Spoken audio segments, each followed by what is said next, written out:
Halo sahabatku, apa kabar kalian hari ini? Semoga selalu sehat, bahagia, dan dilimpahi rezeki yang luar biasa ya. Siap-siap, karena kali ini cerita Momo akan mengajak kalian masuk ke dalam sebuah kisah yang menguji harga diri dan kesabaran seorang istri. Kisah tentang pengkhianatan yang dibungkus dengan rasa malu dan meremehkan. Bayangkan, suami Anda malu mengajak Anda ke acara paling penting di kantornya, hanya karena katanya, Anda tidak pandai dandan. Parahnya lagi, ia malah menggandeng gundiknya, si sekretaris glamor, dan mempertontonkan kemesraan mereka. Tapi mereka tidak tahu. Sang istri, Lia, punya rahasia besar yang lebih mewah dari seluruh gedung kantor mereka. Dan di malam itu, Lia datang bukan untuk menangis, tapi untuk menagih harga diri. Dia akan berdiri di depan semua orang dan berkata, "Aku pemilik resto mewah ini." Apakah Lia berhasil mempermalukan suami dan pelakornya? Apakah harga diri Lia terbayar lunas? Yuk, bantu Momo agar semangat bercerita. Jangan lupa untuk like video ini, subscribe channel Cerita Momo, dan nyalakan lonceng notifikasinya. Dan yang paling penting, komen di bawah dengan nama, asal kota, dan ketik hadir. Kita mulai ceritanya. Keheningan di rumah minimalis modern itu selalu terasa seperti kain tebal yang membungkus rahasia, bukan kedamaian. Di satu sisi, ada Lia, yang kesehariannya tampak sederhana. Rambutnya selalu diikat seadanya, wajahnya jarang tersentuh riasan mahal, dan pakaiannya lebih mementingkan kenyamanan daripada mode. Ia adalah definisi istri yang sibuk mengurus rumah tangga, seolah dedikasinya hanya sampai pada kebersihan lantai dan hidangan di meja makan. Hendra, suaminya, seorang manajer di perusahaan properti ternama, seringkali melihat penampilan itu sebagai beban, aib, atau setidaknya, sebagai kegagalan dalam estetika. Di sisi lain, ada Hendra, yang selalu pulang dengan aroma parfum mahal, dasi yang licin, dan pandangan mata yang terasa asing. Ia adalah pria yang sangat peduli pada citra. Baginya, penampilan adalah segalanya, simbol status, dan kunci menuju lingkaran sosial yang lebih tinggi. Ia selalu menuntut kesempurnaan visual, sebuah standar yang sayangnya tidak pernah bisa dicapai oleh Lia. Ejekan dan cemoohan Hendra terhadap penampilan Lia sudah menjadi menu harian. Disampaikan dengan nada datar namun menusuk, membuat harga diri Lia terkikis sedikit demi sedikit. Suatu sore, sebuah undangan mewah tergeletak di meja marmer ruang tamu. Undangan itu berlapis emas, berukir elegan, dan mencantumkan nama Mr. Mrs. Hendra Dirgantara. Ini adalah undangan untuk acara gala dinner tahunan kantor Hendra, sebuah ajang bergengsi di mana para eksekutif dan pasangan mereka akan berkumpul di salah satu restoran paling eksklusif di kota. Malam itu adalah panggung untuk memamerkan kesuksesan, koneksi, dan, tentu saja, pasangan hidup yang menunjang citra. Hendra pulang malam itu dengan suasana hati yang sangat cerah, tetapi pandangannya langsung berubah keruh saat melihat Lia sedang menyirami tanaman di teras, hanya mengenakan kaos rumahan yang longgar. "Lia," panggil Hendra, suaranya terdengar dingin dan berjarak. "Lihat ini." Ia mengangkat undangan itu tinggi-tinggi. Acara kantor tahunan, gala dinner. Tempatnya di restoran mahkota, tempatnya para jet set. Bukan warung kaki lima. Lia menghampirinya, senyumnya tulus. "Wah, mewah sekali. Aku sudah lama tidak berdandan, mungkin aku harus beli gaun baru ya, sekalian rias di salon yang bagus." Senyum Lia langsung pada melihat ekspresi Hendra. Suaminya tertawa, tawa yang bukan humor, melainkan sebuah hinaan yang terbungkus rapi. "Gaun baru? Salon yang bagus?" Hendra mengulangi dengan nada mengejek yang sangat jelas. "Lia, sadarlah. Kamu pikir membeli gaun seharga puluhan juta bisa menyembunyikan fakta bahwa kamu tidak punya selera? Kamu tidak punya sens terhadap kemewahan, dan selamanya hanya akan terlihat seperti pembantu yang pakai gaun mahal." Jantung Lia terasa tertusuk. Kalimat itu bukan yang pertama, tapi entah mengapa kali ini rasanya lebih menyakitkan. "Aku bisa belajar, Hen. Aku istrimu, aku akan berusaha tampil sebaik mungkin untuk mendukungmu di sana." Suara Lia merendah, mencoba mempertahankan sisa-sisa harapannya. Hendra melipat undangan itu dengan kasar dan menyimpannya di saku jas. Tidak perlu. Semuanya sudah terlambat. Aku tidak mau mengambil risiko. Aku tidak mau para klien dan atasanku melihat betapa jomplangnya istriku dengan istri eksekutif lainnya. Aku butuh pendamping yang bisa menaikkan martabatku, bukan menjatuhkannya. Ia berjalan menuju kamar, meninggalkan Lia berdiri membeku. Lia berusaha menahan air mata, namun cairan panas itu sudah membasahi pipinya. Ia tidak bisa memahami mengapa suaminya sendiri bisa begitu kejam dan merendahkan dirinya. Ia bukan wanita bodoh. Ia tahu ia punya banyak kelebihan lain. Tapi di mata Hendra, semua itu tidak berarti apa-apa tanpa penampilan luar yang, wah. Puncaknya terjadi 2 hari kemudian. Bu Dewi, ibu mertua Lia, datang berkunjung. Kedatangan Bu Dewi selalu menjadi alarm bahaya bagi Lia. Karena Bu Dewi adalah replika Hendra dalam hal kesombongan dan penilaian berdasarkan materi. Bu Dewi duduk anggun di sofa, menyesap teh yang dibuat Lia, sambil menatap Lia dari ujung rambut sampai ujung kaki dengan pandangan meremehkan. Hendra sudah cerita soal gala dinner itu. Lia? Ya, Bu, jawab Lia pelan. Baguslah dia sadar diri. Kalau kamu yang mendampingi Hendra, dia bisa kehilangan kontrak besar. Kamu tahu kan, di dunia bisnis, istri itu adalah perpanjangan citra suami. Hendra butuh wanita yang elegan, tahu tata krama sosial, dan yang paling penting, pandai bergaul. Lia ingin membela diri, menjelaskan bahwa ia adalah lulusan terbaik di fakultasnya dan menjalankan bisnis catering yang sukses. Walaupun Hendra tidak tahu seberapa suksesnya, tetapi ia memilih diam. Berdebat dengan Bu Dewi hanya akan menambah sakit hati. Oh ya, Hendra sudah memutuskan siapa yang akan mendampinginya, kata Bu Dewi, dengan senyum puas. Sudah sewajarnya dia memilih yang terbaik. Tentu saja, Siska. Nama itu, Siska, membuat napas Lia tercekat. Siska bukan hanya sekretaris pribadi Hendra, tapi juga wanita yang akhir-akhir ini sering disebut-sebut oleh kolega Hendra. Selalu dekat, selalu mendampingi Hendra di berbagai acara.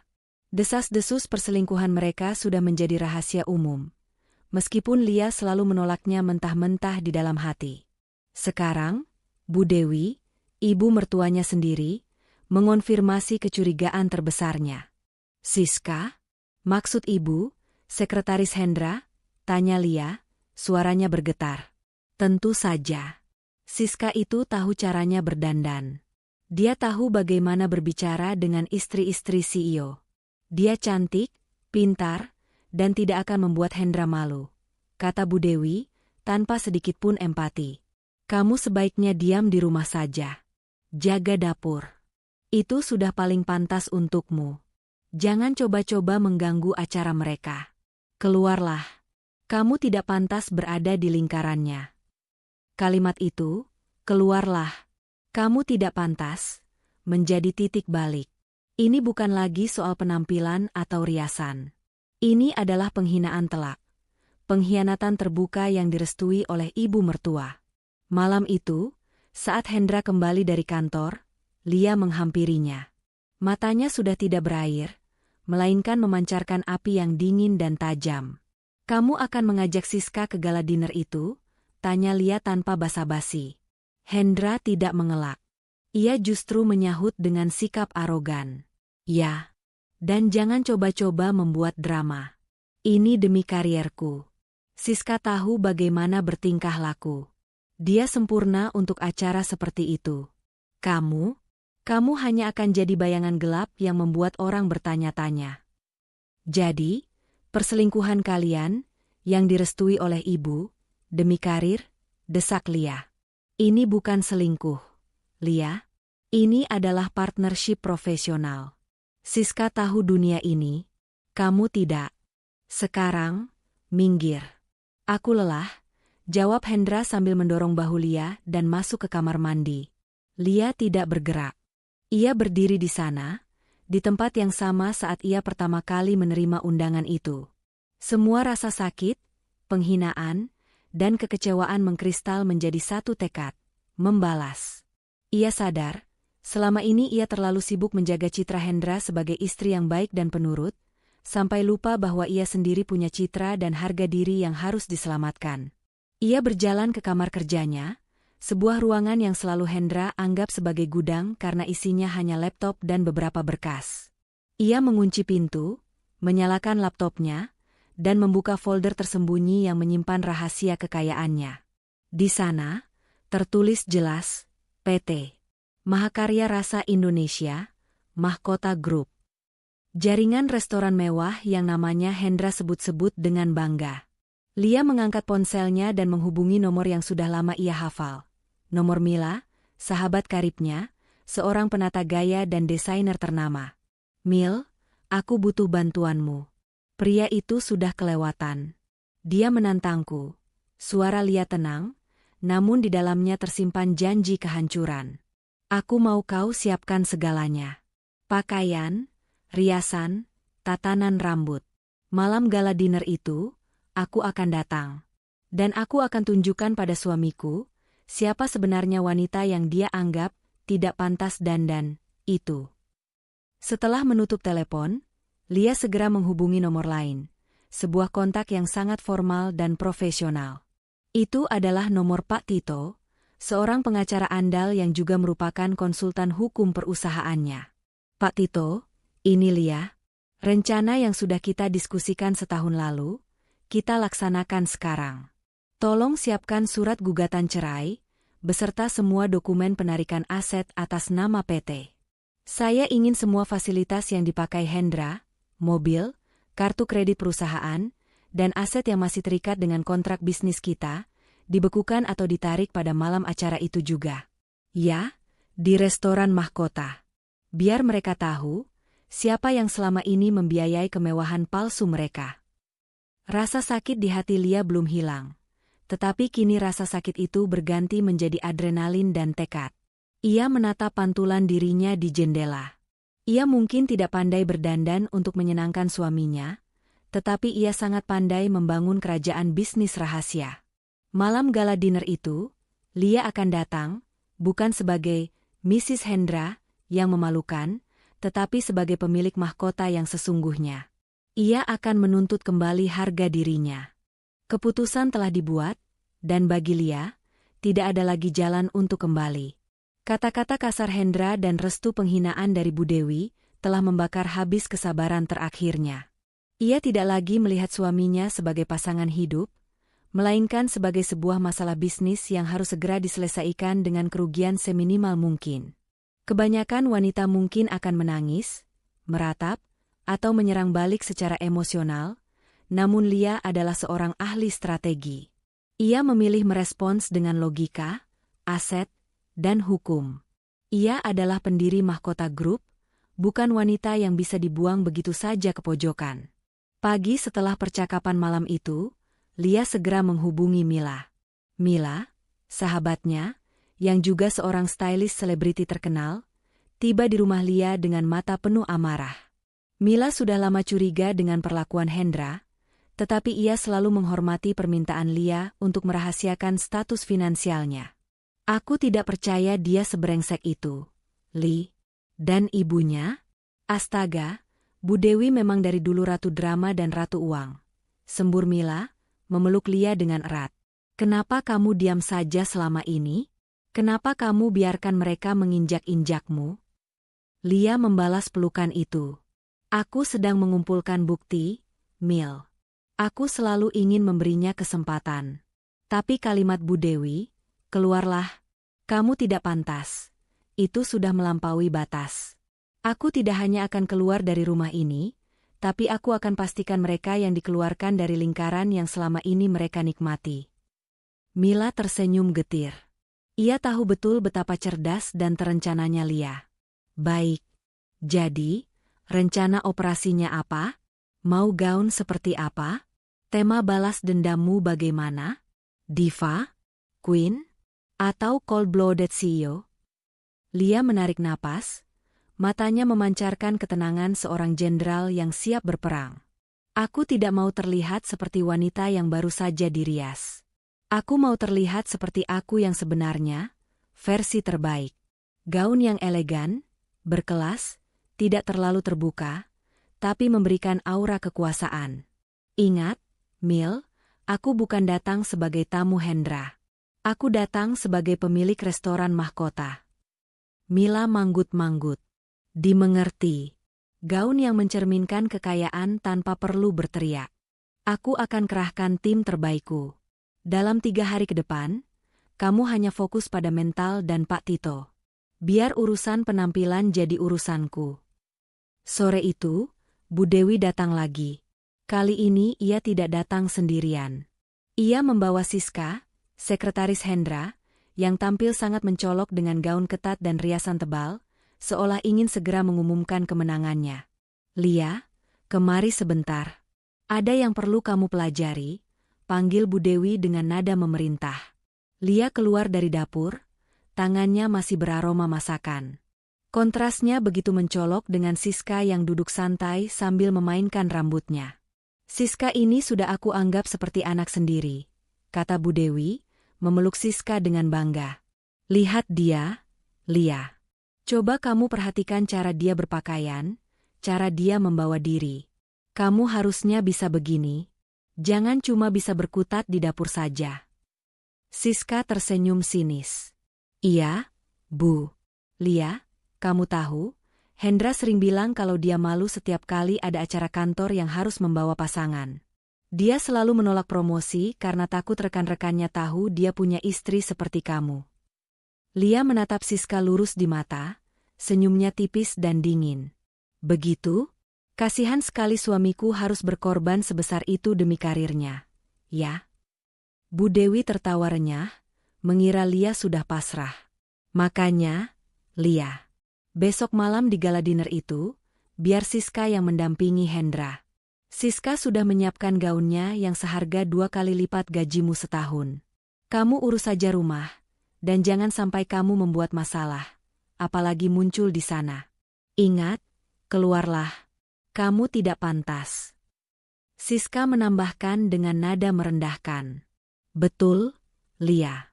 Restoran mahkota itu sangat eksklusif. Kamu pasti tidak akan nyaman. Biar kami saja yang menjaga nama baik Hendra.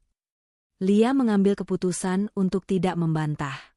Ia membiarkan mereka menikmati ilusi kemenangan mereka. Ia hanya mengangguk pelan. Baik, Bu. Saya mengerti. Saya tidak akan mengganggu acara Hendra dan Siska. Jawaban Lia yang terlalu pasrah justru membuat Bu Dewi dan Siska puas dan semakin meremehkan. Mereka tidak tahu, Lia sebenarnya sedang mengendalikan perahu itu untuk menabrak gunung es. Setelah Bu Dewi dan Siska pergi, Lia segera berkonsentrasi pada langkah selanjutnya, eksekusi hukum. Ia harus memblokir semua celah. Lia kemudian menemui Pak Tito di kantornya. Pak Tito adalah seorang pengacara senior yang tahu persis seberapa besar kekayaan Lia.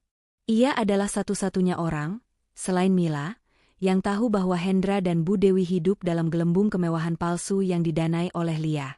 Mobil mewah Hendra, cicilan rumah yang selalu ia banggakan, bahkan kartu kredit, perusahaan, Hendra, semuanya terkoneksi langsung dengan rekening mahkota grup milik Lia. Semua dokumen sudah siap, Bu Lia. Gugatan cerai dengan bukti pengkhianatan yang kuat, serta surat kuasa penarikan aset. Saya sudah menyiapkan tim eksekusi untuk bertindak tepat pukul 8 malam di lokasi. Semua aset fisik Hendra yang terkait dengan mahkota grup akan ditarik malam itu juga, jelas Pak Tito sambil menyerahkan berkas tebal. Lia membaca berkas itu dengan teliti, tatapannya tidak goyah. Pastikan semua berjalan mulus, Pak Tito. Saya ingin pengungkapan kepemilikan restoran menjadi puncak dari penghinaan mereka. Mereka harus tahu siapa yang mereka injak-injak. Tentu, Bu Lia. Tapi apakah Bu Lia yakin tidak akan ada gejolak di acara penting seperti itu? Tanya Pak Tito hati-hati. Gejolak itu justru yang saya inginkan, Pak. Saya ingin seluruh kolega kantor Hendra menjadi saksi bisu kehancuran citra palsunya. Jika dia malu dengan istri yang tidak pandai dandan, biarkan dia menanggung malu yang jauh lebih besar karena menjadi pria yang tidak punya apa-apa selain pakaian di badannya. Jawab Lia. Lia menghabiskan 2 hari berikutnya dalam kesunyian. Ia memasak seperti biasa, membersihkan rumah seperti biasa, tetapi pikirannya sibuk dengan perhitungan bisnis dan persiapan mental. Ia tidak membeli gaun di butik, melainkan diimpor khusus oleh Mila dari Paris. Bukan gaun yang norak, melainkan gaun haute couture yang sederhana, elegan, dan harganya sebanding dengan gaji Hendra selama 5 tahun. Riasan yang disiapkan Mila bukan untuk mengubahnya menjadi orang lain, tetapi untuk menonjolkan kecantikan alaminya, kecantikan yang selama ini tertutup oleh peran istri rumahan yang sederhana. Semua persiapan dilakukan secara rahasia. Lia menggunakan pintu belakang, menyamar dengan topi dan kacamata besar setiap kali bertemu Mila dan Pak Tito, memastikan Hendra tidak mencium gelagat apapun. Hendra sendiri sibuk memanjakan Siska, membelikannya perhiasan dan mengajarinya tentang etiket sosial, tanpa menyadari bahwa ia sedang menghias gundiknya dengan uang yang sebenarnya milik istrinya yang ia hina. Malam terakhir sebelum gala dinner, Hendra bahkan tidak repot-repot berbicara dengan Lia. Ia sibuk menelpon Siska, membicarakan detail acara dan gaun yang akan mereka kenakan. Lia mendengar semuanya dari kamar sebelah, tetapi ia tidak lagi merasa sakit. Rasa sakit itu telah bermetamorfosis menjadi kekuatan. Lia tahu persis apa yang akan terjadi. Hendra dan Siska akan memasuki restoran dengan penuh percaya diri, memamerkan kemesraan palsu mereka di depan semua orang. Mereka akan tertawa di atas penderitaan Lia. Mereka akan merasa berhasil mengusir Lia dari lingkaran sosial Hendra. Tapi mereka salah. Malam itu, bukan hanya gaun dan riasan yang akan Lia kenakan. Ia akan mengenakan mahkota kekuasaan yang sesungguhnya. Ia akan mengubah malam yang seharusnya menjadi panggung kemuliaan Hendra, menjadi panggung kehancuran yang tak terlupakan. Lia tersenyum, senyum seorang wanita yang siap mengubah kutukan. Keluarlah. Kamu tidak pantas, menjadi deklarasi kemenangan yang sangat mahal harganya. Malam yang dinanti-nantikan tiba.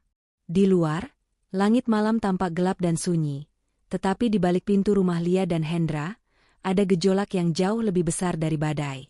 Hendra, dengan setelan jas tuxedo hitam yang tampak mahal, sibuk mondar-mandir. Ia tampak gembira sekaligus tegang, karena malam ini adalah pembuktian citra dirinya di mata rekan-rekan bisnis. Ia tidak henti-hentinya menyemprotkan parfum, memastikan setiap helai rambutnya jatuh sempurna.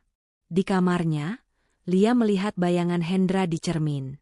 Hendra bahkan tidak repot-repot bertanya bagaimana kabar Lia, atau apa yang akan Lia lakukan malam itu. Baginya, Lia sudah dipastikan terkurung di rumah, menjalankan perannya sebagai istri yang terhina dan penurut, seperti yang telah diperintahkan Bu Dewi. Hendra menelepon Siska.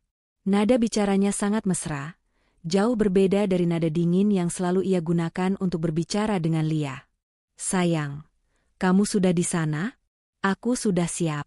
Aku akan menjemputmu sekarang. Jangan lupa, kita harus tampil paling mencolok malam ini. Lia mendengarkan setiap kata dengan saksama.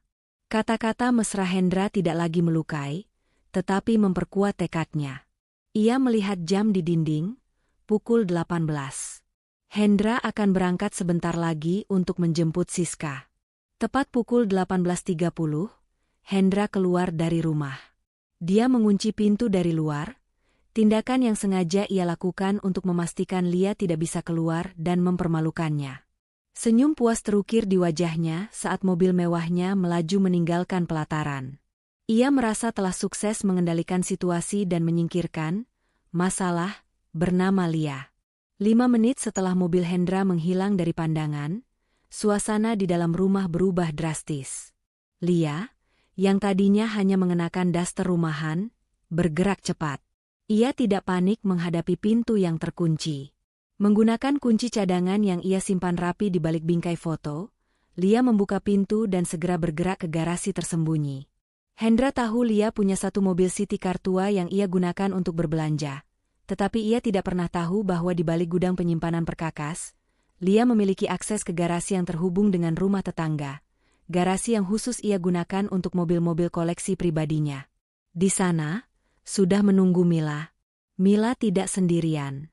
Ia ditemani oleh 2 asistennya yang membawa kotak-kotak besar berisi gaun, sepatu, dan peralatan rias. Gila, Lee. Aku tidak percaya kita melakukan ini seperti misi mata-mata, bisik Mila sambil tertawa tertahan, segera menarik Lia ke dalam garasi yang sudah disulap menjadi ruang ganti mini. Mereka yang memulainya, Mil. Aku hanya menyelesaikan drama yang mereka ciptakan, jawab Lia, matanya penuh determinasi.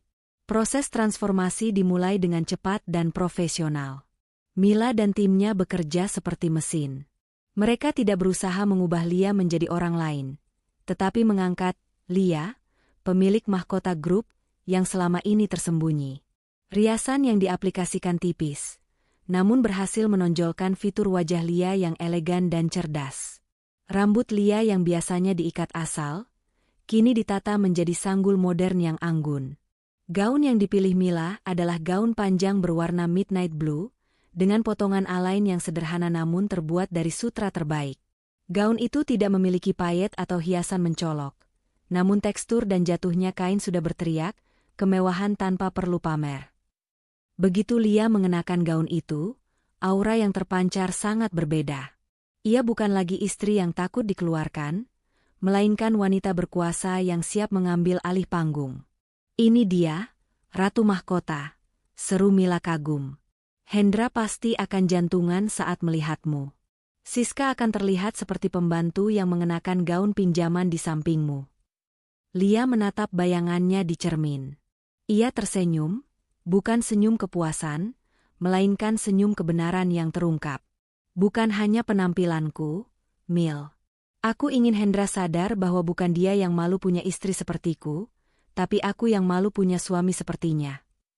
Tepat pukul 19.30, Lia dan Mila meninggalkan garasi melalui pintu rahasia.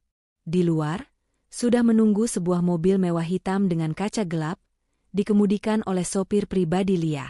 Mobil itu meluncur menuju restoran mahkota. Sementara itu, di dalam restoran mahkota, suasana gala dinner sudah ramai. Hendra dan Siska menjadi pusat perhatian. Siska, mengenakan gaun merah menyala yang terlalu ketat, terlihat sangat berusaha menarik perhatian.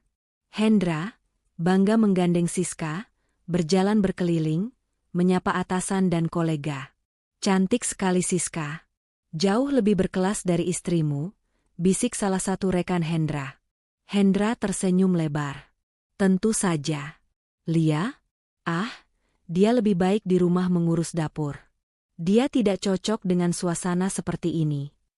Siska tertawa kecil, menikmati peran barunya sebagai pendamping resmi. Mereka berdua menikmati ilusi kemenangan mereka, tidak menyadari bahwa waktu mereka tinggal menghitung menit. Tiba-tiba, ponsel Hendra bergetar. Sebuah notifikasi aneh muncul. Itu adalah pesan dari bank dan perusahaan kartu kredit, bertubi-tubi masuk. Apa ini? Hendra mengerutkan kening. Kartu kreditmu tidak bisa digunakan, Siska. Siska terkejut. Tidak mungkin, Hani. Aku baru saja menggeseknya untuk membeli wine termahal, tapi ditolak. Hendra mencoba menghubungi banknya, tetapi sambungan terputus-putus. Ia mulai gelisah. Kejadian itu terasa janggal, tetapi ia segera menepisnya. Ia tidak tahu, di saat yang sama, tim Pak Tito sudah mulai bergerak, membekukan semua aset yang terhubung dengan mahkota grup milik Lia.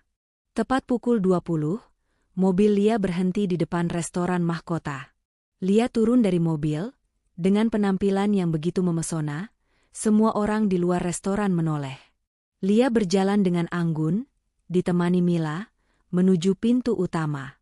Di dalam, Hendra dan Siska sedang di tengah-tengah pidato CEO perusahaannya. Mereka terlihat sangat bangga. Tiba-tiba, pintu besar restoran terbuka. Cahaya dari luar menyinari sosok Lia yang berdiri tegak di ambang pintu. Suara musik latar yang riuh seketika meredup. Bisikan heboh menyebar cepat di antara para tamu. Mereka semua terkesima.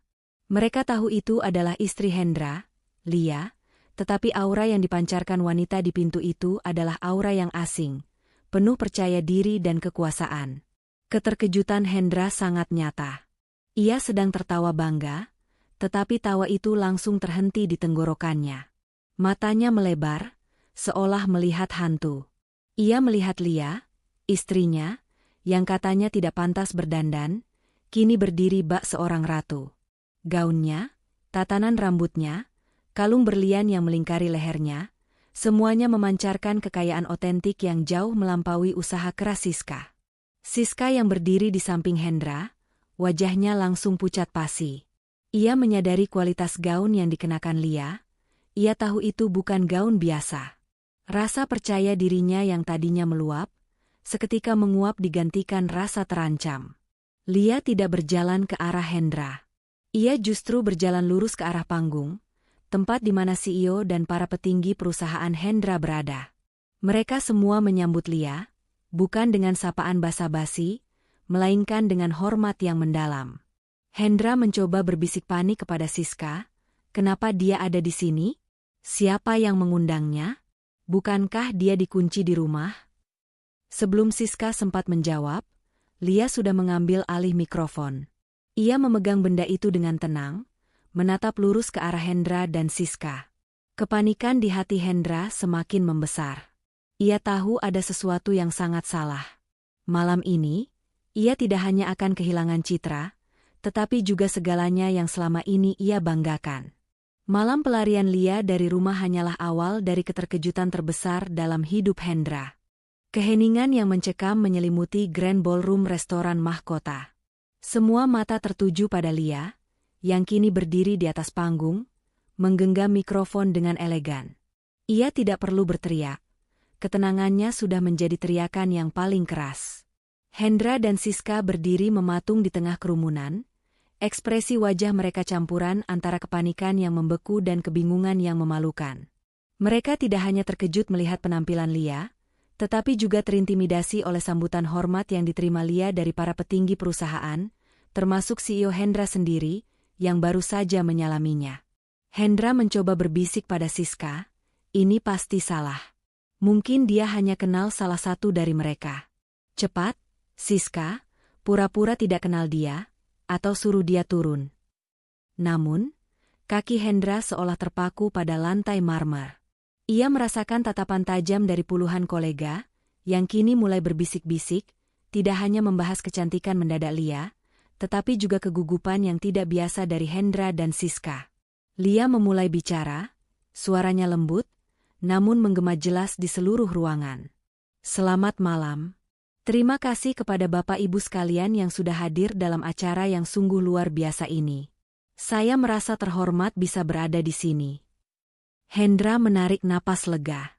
Ia berpikir, mungkin Lia hanya ingin menyapa atau menyampaikan ucapan selamat datang sebagai istri salah satu manajer. Lihat, Siska, dia hanya ingin mencoba gaun barunya. Bisik Hendra, berusaha mengendalikan detak jantungnya yang bergemuruh. Namun, senyum Lia seketika berubah, dari keramahan menjadi ketegasan. Ada satu hal yang perlu saya sampaikan sebelum Bapak Ibu sekalian melanjutkan menikmati hidangan malam ini. Malam ini, perkenankan saya memperkenalkan diri lagi. Saya Lia. Dan sebagai salah satu dari kami, saya ingin menyambut kalian semua ke tempat yang sangat spesial ini. Apa maksudnya? Salah satu dari kami? Siska mendesis ke Hendra. Dia gila, Hen. Suruh dia turun sekarang sebelum dia membuat malu. Hendra, didorong rasa takut kehilangan muka, melangkah maju. Lia, cukup. Turun sekarang juga. Teriak Hendra, suaranya sedikit pecah. Lia mengabaikan teriakan suaminya. Ia menatap lurus ke arah Hendra, seolah Hendra adalah titik kecil di kejauhan. Saya melihat ada kegaduhan kecil di sana, ujar Lia, menyindir. Namun, saya tidak punya waktu untuk drama. Saya hanya ingin mengkonfirmasi satu hal. Restoran ini, tempat acara gala dinner eksklusif kalian malam ini diselenggarakan, adalah salah satu properti di bawah naungan perusahaan saya. Perusahaan saya, Mahkota Group. Bagaikan ledakan senyap, pengakuan itu menyebar dengan cepat. Keheningan total kembali terjadi, jauh lebih pekat dari sebelumnya. Hendra terhuyung mundur. Siska menutupi mulutnya dengan tangan, matanya terbelalak lebar. Mahkota Group. Itu salah satu jaringan restoran terbesar di Asia Tenggara, bisik seorang direktur kepada rekannya. Dan wanita itu, Lia, istri Hendra, tapi dia selalu terlihat sederhana. Lia melanjutkan, suaranya kini penuh otoritas. Beberapa dari kalian mungkin mengenal saya sebagai ibu rumah tangga yang sederhana, yang dianggap tidak pandai dandan, dan tidak pantas hadir di tempat seperti ini. Tapi, ya, saya Lia, CEO dari Mahkota Group, dan selamat datang di restoran saya. Kepada hadirin, Lia menunjukkan proyeksi digital di layar besar yang memperlihatkan logo Mahkota Group, diikuti dengan foto-foto Lia yang sedang meresmikan berbagai cabang restoran, lengkap dengan berita di media bisnis terkemuka. Bukti itu tak terbantahkan. Dalam hitungan 10 menit menegangkan itu, citra Hendra runtuh total. Ia yang selama ini menyombongkan gajinya, mobilnya, dan lingkaran sosialnya, kini berdiri di tempat yang dimiliki oleh istrinya yang ia hina. Ironisnya, pesta yang ia gunakan untuk memamerkan gundiknya, justru diadakan di atas tanah istrinya. Hendra, yang kini wajahnya sepucat kertas, mencoba meredam keadaan. Lia, apa-apaan ini? Ini pasti salah paham. Hentikan lelucon ini. Ia berjalan cepat ke arah panggung, berusaha merebut mikrofon dari tangan Lia. Namun, sebelum Hendra mencapai tangga panggung, sebuah suara bariton yang tegas terdengar dari belakang. Mohon maaf, Tuan Hendra. Saya rasa Anda perlu mendengarkan semua ini. Yang berbicara adalah Pak Tito, yang kini muncul dari pintu samping, didampingi oleh 2 pengawal berbadan tegap dan seorang jurusita. Kehadiran Pak Tito, pengacara yang sangat terkenal di dunia korporat, memperjelas bahwa ini bukan lelucon, melainkan masalah hukum yang serius. Perkenalkan, saya Pak Tito, pengacara pribadi Bu Lia sekaligus konsultan hukum Mahkota Group, kata Pak Tito, mengambil alih panggung dan menunjukkan sebuah berkas resmi. Saya di sini atas kuasa penuh dari klien saya, Bu Lia, untuk melaksanakan tindakan hukum yang telah lama tertunda. Pak Tito menatap tajam ke arah Hendra. Tuan Hendra, mohon perhatikan. Saat ini, semua fasilitas yang Anda nikmati, mobil sedan mewah Anda, kartu kredit, perusahaan Anda, dan cicilan rumah yang Anda tempati, semuanya dibekukan dan ditarik kembali. Alasannya sederhana, semua aset tersebut terdaftar atas nama anak perusahaan Mahkota Group, yang mana pemiliknya adalah Bu Lia. Tidak mungkin. Mobil itu milikku. Aku yang membayarnya. Teriak Hendra, suaranya histeris, membuat gemuruh yang memudar di antara tamu kembali riuh. Pak Tito tersenyum sinis. Anda membayar cicilan, Tuan Hendra, dengan gaji Anda. Tapi perlu Anda ketahui, gaji Anda selama setahun hanya mampu menutupi kurang dari 10% dari total nilai aset yang telah kami investasikan di sana. Selama ini, Mahkota Group yang menanggung sisanya sebagai biaya operasional. Siska, yang mendengar pengungkapan ini, mendadak menjauh dari Hendra. Ia mulai menyadari bahwa ia tidak sedang menggandeng seorang eksekutif kaya, melainkan seorang pria yang selama ini hidup dari kemurahan hati istrinya yang kini dihinanya. Lia, yang kini berdiri di samping Pak Tito, menatap Hendra dengan rasa kasihan yang dingin. Kamu malu punya istri yang tidak pandai dandan. Hen? Aku lebih malu punya suami yang ternyata tidak punya apa-apa. Seluruh kemewahan yang kamu pamerkan, termasuk kemampuanmu untuk mentraktir Siska di tempat-tempat mahal, semuanya berasal dari pembantu yang pakai gaun mahal ini. Lia memberikan isyarat. Tim jurusita bergerak cepat. Mereka menyerahkan surat penarikan kepada Hendra dan mulai menyita barang-barang Hendra yang ada di dalam mobilnya. Tak lama kemudian, mobil mewah Hendra yang terparkir di depan restoran ditarik oleh mobil derek, disaksikan oleh para valet dan tamu yang baru datang. Hendra ambruk, lututnya lemas. Harga dirinya, karirnya, dan kekayaannya, semuanya lenyap dalam 10 menit menegangkan. Gemuruh yang memudar di ruangan itu kini digantikan oleh bisikan penghakiman, memperjelas bahwa sandiwara Hendra telah berakhir. Kehancuran itu terasa pahit, jauh lebih dingin daripada udara malam. Di tengah riuhnya bisik-bisik dan kamera ponsel yang merekam setiap detik insiden, Hendra berdiri terpaku, wajahnya sudah tidak memiliki warna. Ia bukan lagi eksekutif yang arogan, melainkan pria yang baru saja telanjang di depan kerumunan. Seluruh teman kantornya, yang tadinya memuji-muji mobilnya, kini menjadi saksi penarikan paksa aset yang ia banggakan. Sementara itu, Siska sudah mundur beberapa langkah, menjaga jarak seolah Hendra adalah sumber penyakit menular. Di atas panggung, Lia dan Pak Tito menyelesaikan formalitas mereka dengan tenang. Lia memandang Hendra, tanpa amarah, hanya kekosongan yang menyesakkan. "Aku sudah selesai di sini," ucap Lia melalui mikrofon, nadanya kini melunak, namun efeknya mematikan. "Saya minta maaf kepada para hadirin karena telah mengganggu acara kalian. Silakan nikmati sisa malam ini di restoran saya. Dan untuk Hendra," Lia menoleh, "surat cerai akan menyusul di meja kerjamu, jika kamu masih punya meja kerja besok."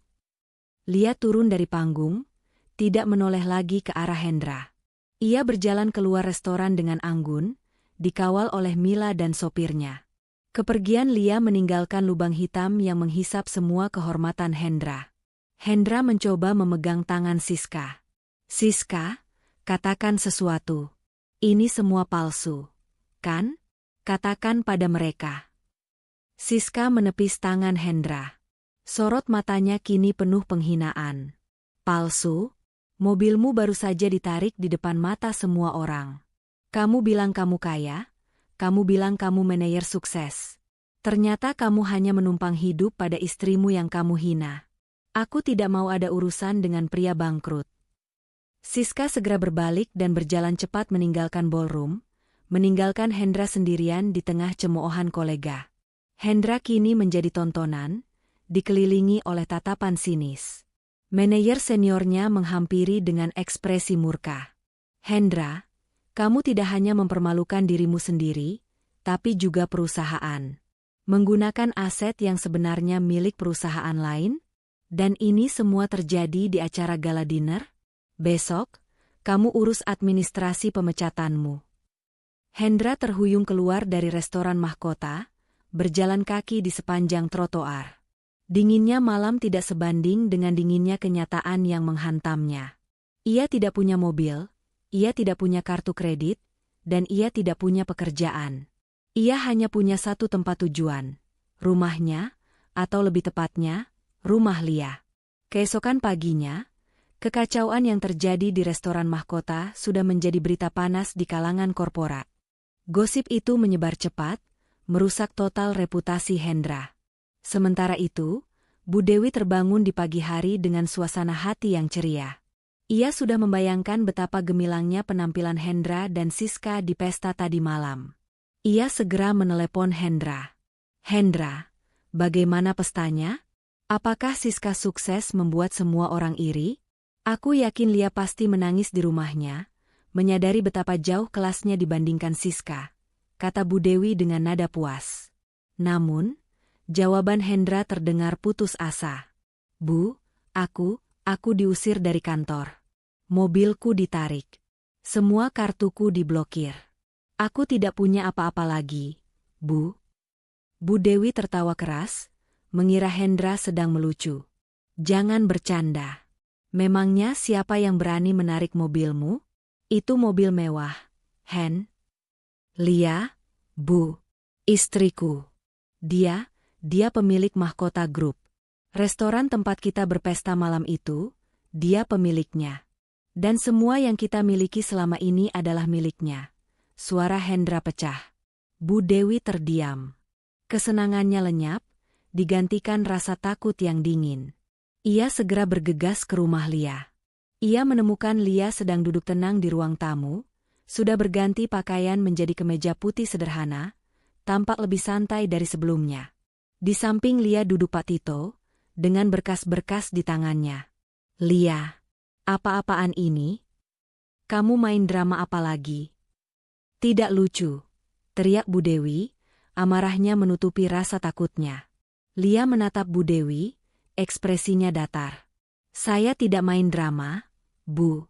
Saya hanya menuntut hak saya." Saya minta ibu ingat kata-kata ibu sendiri. Keluarlah, kamu tidak pantas. Nah, sekarang saya yang meminta, silakan ibu dan Hendra keluar dari rumah ini. Ini rumah anakku, seru Bu Dewi. Pak Tito segera menyela. Maaf, Bu Dewi. Berdasarkan sertifikat kepemilikan yang ada di tangan saya, rumah ini dibeli dan dicicil sepenuhnya atas nama PT Mahkota Group, yang mana Bu Lia adalah pemegang saham mayoritas. Hendra hanya tercantum sebagai penghuni. Anda berdua tidak memiliki hak hukum atas properti ini lagi. Tidak mungkin. Aku yang memilih cat temboknya. Aku yang menanam bunga mawar di taman. Bu Dewi histeris, menyadari bahwa kemewahan yang ia nikmati selama ini adalah ilusi yang didanai oleh menantu yang ia hina. Betul, Bu, kata Lia.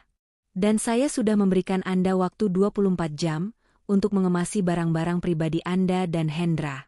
Setelah itu, tim saya akan mengambil alih. Bu Dewi menoleh ke Hendra yang kini duduk lemas di sofa. Hendra, kamu bilang kamu yang bayar semua ini. Kamu berbohong pada ibumu sendiri. Aku tidak tahu, Bu. Dia tidak pernah bilang. Hendra menangis terseduh-seduh, menyadari betapa bodohnya ia membuang berlian demi sepotong kaca. Ia menyesal telah meremehkan istrinya. Lia berdiri. Saya sudah selesai, Pak Tito. Silakan selesaikan sisanya. Lia berjalan ke pintu, lalu berhenti. Ia menoleh ke Hendra dan Bu Dewi yang kini tampak tua dan tak berdaya. Kalian meremehkan saya karena saya tidak pandai dandan. Saya harap kalian sadar, penampilan luar bisa dibeli, tapi kehormatan dan kecerdasan tidak. Kalian bisa menyita waktu saya, tapi kalian tidak akan pernah bisa menyita aset saya. Lia pun melangkah keluar dari rumah itu. Ia meninggalkan rumah yang penuh kenangan pahit itu untuk memulai kehidupan barunya. Ia tidak pergi dalam keputusasaan, melainkan dalam kemunculan dari balik sunyi yang penuh kemenangan, meninggalkan Hendra dan Bu Dewi dalam kekacauan penyesalan dan kemiskinan yang baru mereka sadari. Kekacauan di rumah Lia dan Hendra segera diikuti oleh keheningan yang mematikan. Hendra dan Bu Dewi hanya memiliki beberapa koper lusuh berisi barang-barang pribadi mereka. Mereka telah diusir, bukan oleh musuh, melainkan oleh wanita yang mereka anggap tidak berarti dan hanya pantas mengurus dapur. Hendra, yang sehari sebelumnya masih mengenakan jas mahal dan memamerkan jam tangan mewah, kini hanya mengenakan kaos kumal, duduk termenung di sebuah kamar kontrakan kecil yang berhasil ia sewa dengan sisa uang tunai yang tersisa. Bu Dewi tidak berhenti menyalahkan Hendra. Kamu. Semua ini gara-gara kamu. Kenapa kamu bodoh sekali tidak tahu kalau istrimu itu CEO rahasia? Kita sudah hidup enak, dan sekarang kita harus tinggal di tempat sempit seperti ini. Teriak Bu Dewi, air matanya kini bukan lagi drama, melainkan tangisan penyesalan yang tulus karena kehilangan kemewahan. Hendra hanya diam, pikirannya diselimuti kabut penyesalan dan ketakutan. Ia bukan hanya kehilangan aset material, tetapi juga masa depannya. Citranya di kalangan kolega dan atasannya hancur berkeping-keping. Tepat saat Hendra sedang merenungi nasibnya, sebuah amplop besar berlogo perusahaan properti tempat ia bekerja, diselipkan dari bawah pintu kontrakan. Amplop itu bukan berisi gaji atau pesangon, melainkan sebuah surat resmi yang ditandatangani oleh Departemen Hukum perusahaan. Hendra membuka surat itu dengan tangan gemetar. Isinya membenarkan ketakutan terbesarnya, ia dipecat secara tidak hormat. Namun, yang lebih mengerikan, surat itu juga mengumumkan bahwa perusahaan telah memulai audit internal menyeluruh terhadap semua proyek yang pernah ditangani Hendra selama 2 tahun terakhir. Sehubungan dengan terkuaknya dugaan penggunaan aset perusahaan untuk kepentingan pribadi yang tidak sesuai prosedur, serta pelanggaran etika dan moral yang disaksikan publik, perusahaan telah memutuskan untuk melakukan pemutusan hubungan kerja tidak hormat. Selain itu, berdasarkan laporan kecurangan dan potensi kerugian finansial yang timbul dari proyek-proyek yang Anda tangani, kami akan melakukan audit internal. Kami meminta Anda kooperatif dan siap menghadapi konsekuensi hukum jika ditemukan adanya penyimpangan. Hendra menjatuhkan surat itu. Bukan hanya karena ia dipecat, tetapi karena kata-kata, laporan kecurangan dan potensi kerugian finansial menusuk langsung ke titik terlemahnya. Hendra memang tidak sepenuhnya bersih. Selama masa jabatannya, ia sering memanipulasi laporan biaya operasional dan menyetujui kontrak dengan supplier tertentu yang memberinya komisi gelap, terutama pada proyek-proyek besar yang ia tangani. Ia merasa aman karena Lia, yang ia anggap bodoh, tidak akan pernah tahu-menahu soal bisnis. Namun, Hendra tidak tahu bahwa laporan kecurangan dan potensi kerugian finansial itu bersumber dari data yang sangat spesifik, data yang hanya bisa diakses oleh orang-orang tertentu di lingkaran atas perusahaan. Ia tidak menyadari bahwa sebelum Lia melancarkan serangan di gala dinner, Pak Tito telah bekerja di balik layar, menggunakan koneksi dan informasinya untuk mengarahkan perusahaan Hendra agar mencium adanya penyimpangan. Lia tahu, untuk menjamin kehancuran total Hendra, ia harus menghancurkan fondasi profesionalnya, bukan hanya pernikahannya. Sementara Hendra tenggelam dalam ketakutan akan penjara, Lia berada di kantornya yang mewah, di puncak gedung pencakar langit. Ia sedang mengadakan rapat darurat dengan Pak Tito dan Mila, bukan untuk merayakan kemenangan, melainkan untuk mengamankan posisi bisnisnya. Bu Lia, Hendra sudah dipecat, dan proses audit internal sedang berjalan. Ini akan memakan waktu, tapi hampir pasti dia tidak akan bisa mendapatkan pekerjaan di sektor ini lagi, lapor Pak Tito. Siska juga dipecat dari posisinya dan reputasinya hancur. Tidak ada lagi yang mau mendekati Hendra. Lia mengangguk. Bagus. Kita harus pastikan Hendra tidak bisa menggunakan celah apapun untuk menyeret perusahaan saya ke dalam masalah hukum. Dia mungkin putus asa dan mencoba menyerang balik. Semua sudah diantisipasi, Bu. Dokumen gugatan cerai sudah dikirimkan dan akan segera diproses di pengadilan. Gugatan itu juga mencakup tuntutan ganti rugi atas kerugian non-material akibat perlakuan KDRT verbal dan perselingkuhan, tambah Pak Tito. Mila, yang duduk di samping Lia, tampak lebih fokus pada penampilan Lia. Li, kamu luar biasa di pesta itu. Sekarang, dengan reputasimu yang terangkat sebagai CEO yang tegas, aku rasa ini saatnya mahkota grup go public dengan identitasmu. Dunia harus tahu kamu siapa. Lia menatap keluar jendela, memandang cakrawala kota yang tampak seperti berada di bawah kendalinya. Tentu saja, Mil, aku menyembunyikan identitasku bukan karena malu, tapi karena ingin menjaga privasi dan menghindari orang-orang yang hanya mengincar uang. Tapi sekarang, identitasku adalah senjata. Kita akan membuat pengumuman resmi. Ini adalah babak baru bagi Lia, dan juga mahkota grup. Lia kemudian meminta Pak Tito untuk menyiapkan strategi litigasi yang agresif. Ia tahu bahwa Hendra, yang didorong Bu Dewi, pasti akan mencoba melawan di pengadilan, mungkin dengan menuduh Lia melakukan konspirasi atau pencemaran nama baik.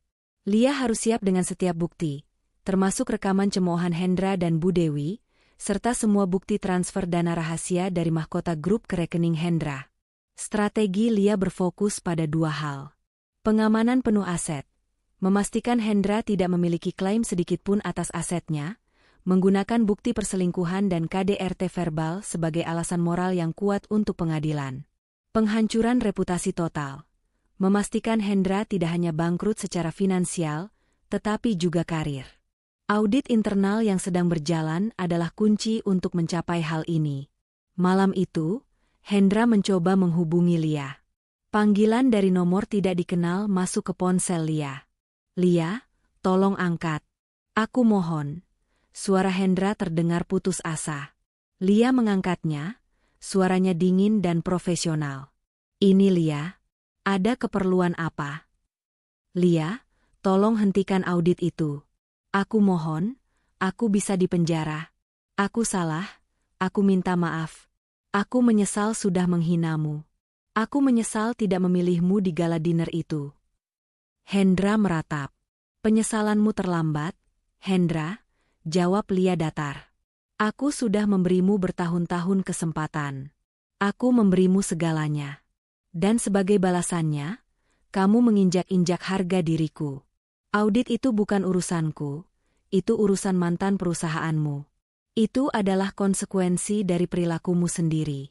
Hadapi saja. Lia menutup telepon. Ia tidak merasakan kemenangan yang manis, tetapi kepuasan yang dingin.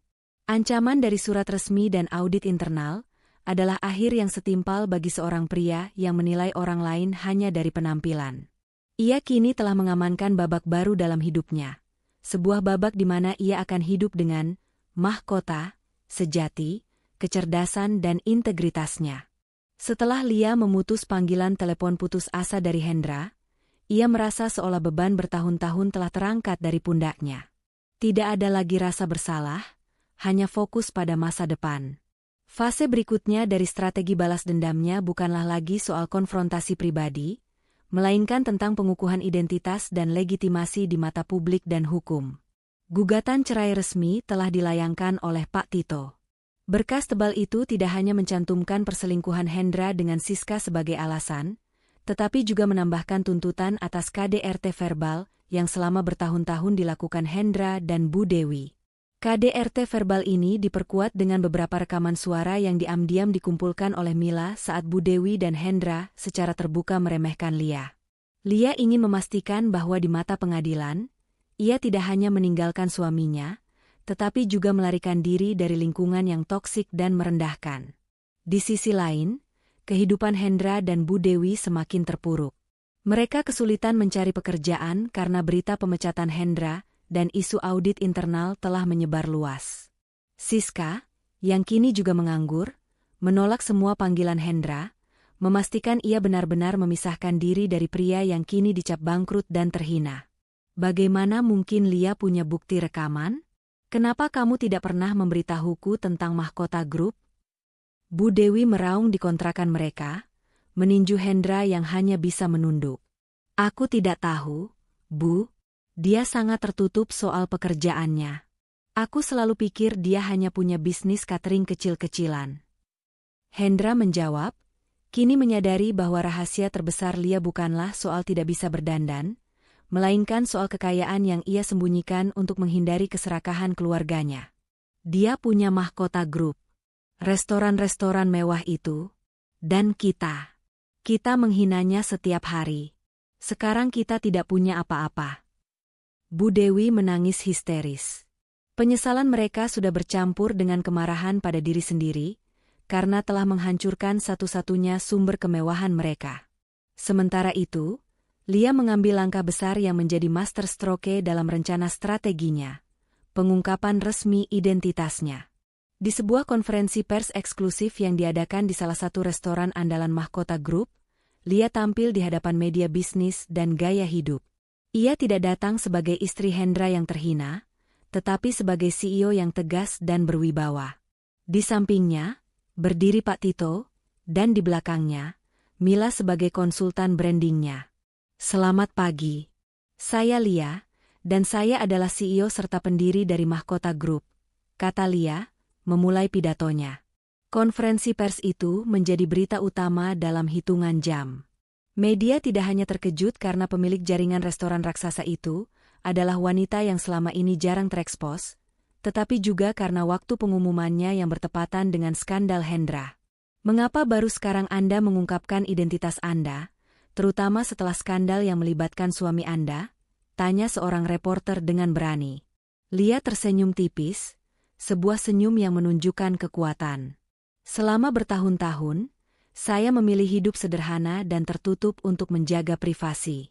Saya ingin fokus membangun bisnis tanpa gangguan dari motivasi materialistis. Namun, ketika kerahasiaan itu disalahgunakan untuk merendahkan dan menghina harga diri saya merasa sudah waktunya kebenaran diungkapkan.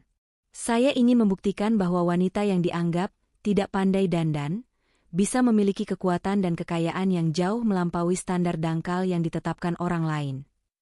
Lia kemudian secara terbuka mengkonfirmasi gugatan cerainya dan alasan di baliknya.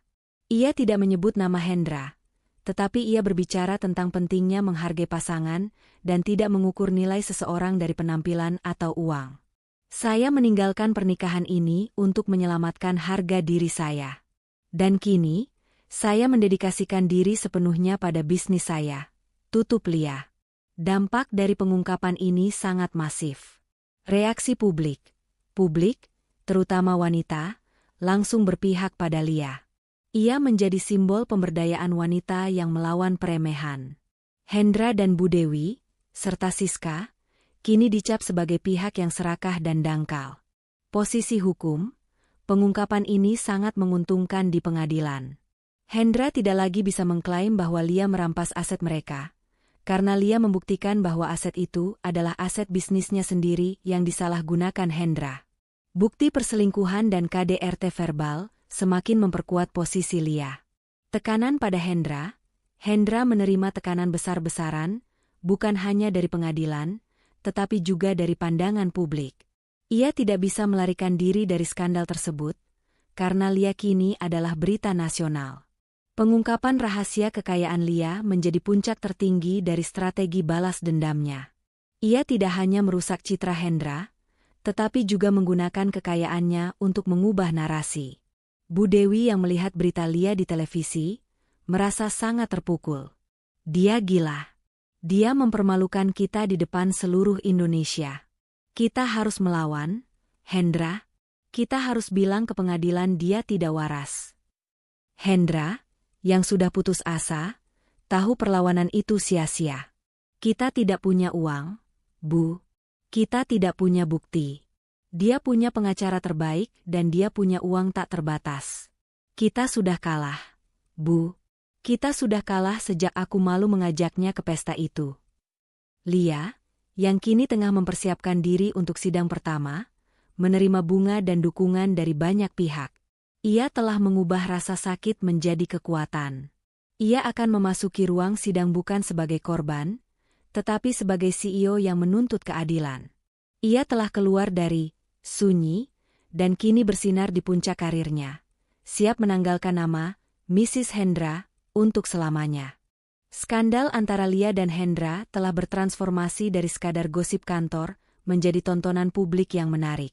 Sejak Lia secara resmi mengumumkan identitasnya sebagai CEO Mahkota Group dan mengajukan gugatan cerai, perhatian media sosial dan berita gaya hidup tertuju pada nasib Hendra dan Siska. Cerita ini menjadi perdebatan nasional. Narasi tentang kesetiaan, harga diri, dan bahaya meremehkan pasangan. Hendra dan Bu Dewi merasakan dampak penuh dari reaksi publik dan karma sosial ini. Hendra, yang dulunya sering mengkritik Lia karena dianggap kurang berkelas, kini harus menghadapi fakta bahwa ia dicap sebagai pria yang tidak memiliki integritas dan hanya mengincar harta. Dimanapun ia berada, mulai dari warung makan sederhana hingga antrean bus, ia selalu dikenali. Bisikan sinis, tatapan menghakimi, dan bahkan foto-fotonya yang diambil diam-diam selalu mengikuti. Hendra yang hidup dari citra, kini citranya hancur total. Aku tidak tahan lagi, Bu. Semua orang melihatku seolah aku penjahat. Keluh Hendra pada Bu Dewi, yang kini tampak jauh lebih tua dan kelelahan. Mereka berdua terpaksa menjual sedikit perhiasan peninggalan keluarga untuk bertahan hidup, karena Hendra tidak bisa mendapatkan pekerjaan. Bu Dewi sendiri mengalami hal yang sama. Lingkaran sosialnya yang elit dan sombong seketika menjauh. Tidak ada lagi arisan mewah, tidak ada lagi undangan jamuan makan. Mereka yang dulu memuji-muji Hendra, kini mencemoohnya karena ketidakmampuannya mengurus keuangan dan perselingkuhannya. Bu Dewi menyadari, kehormatan yang ia cari selama ini ternyata bergantung pada kemewahan Lia, bukan pada status suaminya. Sementara itu, Siska juga tidak luput dari karma sosial. Setelah dipecat dari kantor, ia mencoba melamar ke beberapa perusahaan lain, namun identitasnya sebagai pelakor yang merusak rumah tangga CEO Mahkota Group selalu terendus. Bahkan, beberapa merek fashion yang dulu sempat ia gunakan untuk pamer, kini secara terbuka menyatakan tidak mau berkolaborasi dengannya. Hidup glamornya yang didasarkan pada uang Hendra dan penampilannya yang mencolok kini menjadi bumerang. Ia kehilangan pekerjaan, reputasi, dan masa depannya di dunia korporat. Di sisi lain, Lia bersinar terang. Dukungan dari publik menjadikannya ikon bisnis baru. Mahkota Group meluncurkan kampanye branding baru yang berfokus pada kualitas dan integritas, yang secara halus mengaitkan nilai-nilai ini dengan perjuangan Lia. Lia, yang tadinya hanya dikenal di lingkaran bisnis internal, kini menjadi role model yang dihormati. Sidang gugatan cerai pun dimulai. Pak Tito tampil luar biasa, menyajikan bukti-bukti yang tidak terbantahkan. Ia menunjukkan bukti-bukti transfer dana dari Mahkota Group ke rekening dan aset Hendra, membantah klaim Hendra bahwa ia mandiri secara finansial. Ia juga memutarkan rekaman audio cemoohan Hendra dan Bu Dewi, yang membuat hakim dan hadirin di ruang sidang terkejut. Saat di persidangan, Hendra mencoba melakukan pembelaan diri. Ia mengaku menyesal dan memohon Lia untuk memberinya kesempatan kedua. Yang mulia, saya mengakui kesalahan saya. Saya hanya butuh satu kesempatan lagi. Saya tahu saya menghina Lia, tapi saya mencintainya. Saya akan bekerja keras. Saya akan berubah, kata Hendra, air matanya kini tampak tulus. Namun, Lia, yang duduk di samping Pak Tito, hanya menatap dingin. Ketika hakim memberinya kesempatan untuk menanggapi, Lia berbicara dengan suara yang tenang dan tegas. Yang mulia hakim, penyesalan adalah hal yang mudah diucapkan ketika seseorang telah kehilangan segalanya. Saya tidak meragukan air mata Tuan Hendra, tetapi penyesalan itu datang karena hilangnya aset, bukan hilangnya harga diri saya. Selama bertahun-tahun, saya dituntut untuk keluar dari hidupnya karena saya tidak pantas. Kini, saya sudah keluar, dan saya sudah membuktikan bahwa saya lebih dari pantas. Saya tidak mencari pasangan yang bergantung pada kemewahan saya. Saya mencari kehormatan. Dan saya tidak bisa menemukannya dalam pernikahan ini. Kesaksian Lia, ditambah dengan bukti perselingkuhan dan KDRT verbal, membuat posisi Hendra tak tertolong. Hakim terlihat sangat mempertimbangkan aspek moral dan peremehan yang telah dilakukan Hendra. Dalam proses kesaksian, Mila juga dihadirkan. Ia bersaksi tentang bagaimana Hendra dan Bu Dewi berulang kali menjatuhkan mental Lia dan bagaimana ia membantu Lia menyembunyikan kekayaannya karena takut Hendra hanya akan memanfaatkannya. Kesaksian Mila memberikan dimensi emosional yang mendalam terhadap kasus ini, menunjukkan bahwa penderitaan Lia bukanlah rekayasa. Di sisi lain, Siska tidak berani hadir di persidangan, menambah kesan bahwa Hendra ditinggalkan sepenuhnya.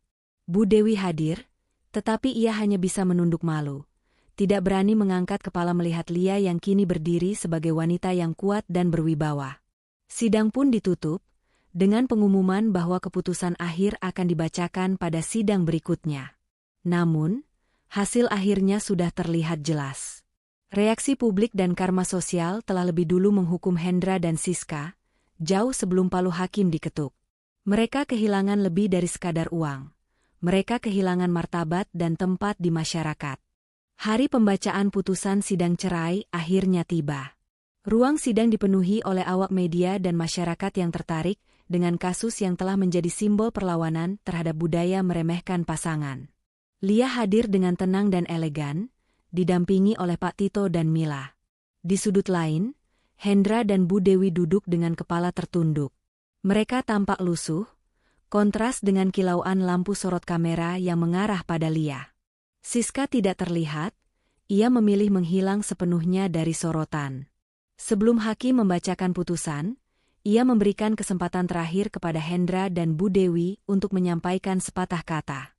Ini adalah momen terakhir Hendra untuk bicara, bukan sebagai suami, melainkan sebagai seorang yang hancur. Hendra berdiri, tubuhnya gemetar. Ia tidak lagi berusaha berpura-pura atau berbohong. Ia menatap Lia, mata yang dulu penuh ejekan kini dipenuhi air mata penyesalan yang mendalam. Penyesalan itu lahir dari kehilangan yang nyata, dari kesadaran bahwa ia telah membuang permata demi kesombongan. Yang mulia hakim, dan Lia, suara Hendra serak, memecah keheningan. Saya tidak akan membantah semua bukti yang disajikan. Semuanya benar. Saya telah hidup dalam kebohongan.